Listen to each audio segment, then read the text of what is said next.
Good afternoon and welcome to Fall 2016 594A, the first semester of your thesis. My name is Bob Voss and I'm very pleased to welcome you to the class. I thought I'd just tell you a minute about my background and then kind of turn that into a little bit of an overview of the course as well. So my background is actually that I have a undergrad degree in sort of urban studies called a program called Programming the Environment in the City, an interdisciplinary undergraduate degree. I'm kind of rooted in geography and issues of cities and design of cities. And then I went on and did a master's and PhD in political science, actually, with a real focus on environmental sustainability. And from there, I got into a postdoctoral program where I got really interested in a very narrow area of sustainability called industrial ecology, or a specialized area, not all that narrow actually. And industrial ecology is kind of the styles itself as a science of sustainability, and it's really about how we use technology to optimize flows of materials, water, and energy, and it imagines that the industrial system is kind of like a natural ecosystem. That's kind of its metaphor. Obviously, there's a lot of spatial components in that, also in urban sustainability, and I use spatial thinking and GIS technologies in both of those areas. I think one thing you'll notice from my sort of long-winded introduction there is that actually there's quite a bit of narrowing. If you get right down to it, actually my expertise within all of those fields is something called spatially explicit life cycle assessment, which is really about the tools that we use to measure the environmental impacts of products and processes in a spatially explicit way. So understanding where things are really made and where materials are mined and where energy is used and where things are made affects their environmental impact. And I think what you'll find as you begin work on your own thesis is that there is really this process of narrowing down and focusing. What we do really in academic work is we move knowledge forward in little increments at a time, right? And we do that in very, very focused ways. And so one of the things I hope for you guys is that you will, take your broader interests and over time be able to narrow those down into very viable thesis topics. And I'll be giving you a lot of help with that as we go along. I've had a lot of experience with the thesis. I've had both in our program and previous programs, about 10 years of experience advising students. In our program, I've had about 6 years of experience now. I've had around 30 thesis students of my own, and I've been on many more committees. So I've seen a lot of different types of theses in our program. One of the things you should know is that our theses are very widely varied in the GIST program, very diverse. So they vary by domain. So sometimes one person might have a thesis that's actually about implementing GIS technologies in symphony orchestras for marketing and site location and audience development and all that kind of thing. Whereas somebody else might have a thesis that is about the Electoral College and how we understand how votes lead into the Electoral College as we come into a presidential election. Then we have other people who are working in biogeography, people who are working in other branches of physical geography, right? So a very wide number of domains in which the GIST technologies are being employed.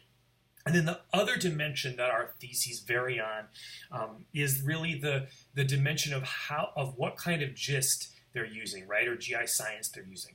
So some of our theses are really web and mobile application development. Some of our theses are, very specific kinds of spatial analysis or spatial modeling.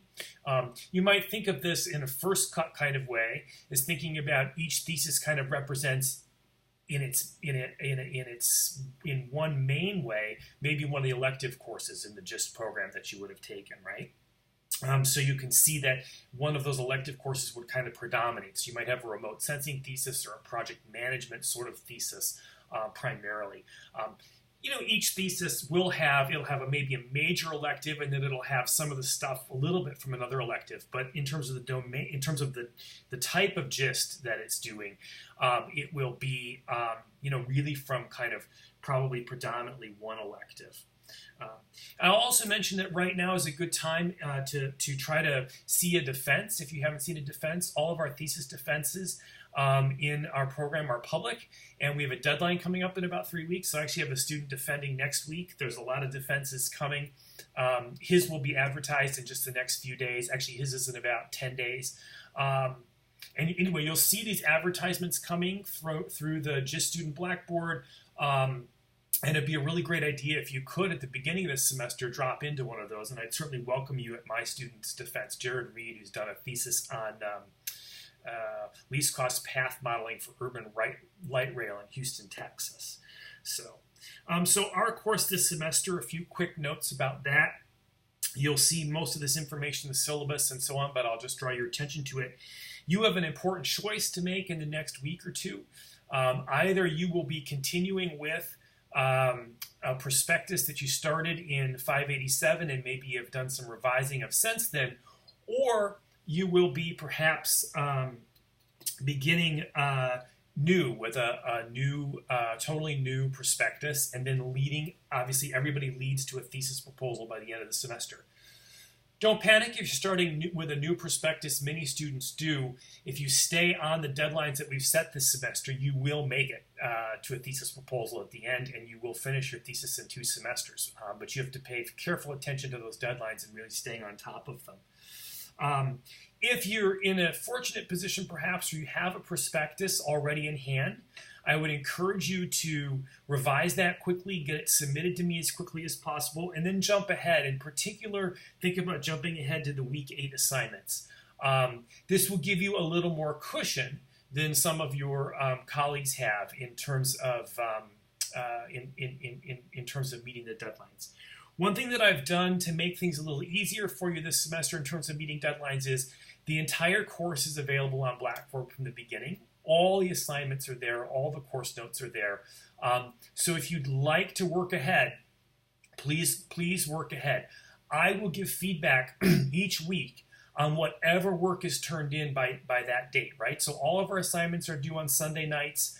I intend to spend much of my Monday and Tuesday all semester this fall looking at your work and giving feedback. So, be advised that if you've turned in some things ahead, I will circle through that week and give feedback on whatever's been turned in by that Sunday night. Okay?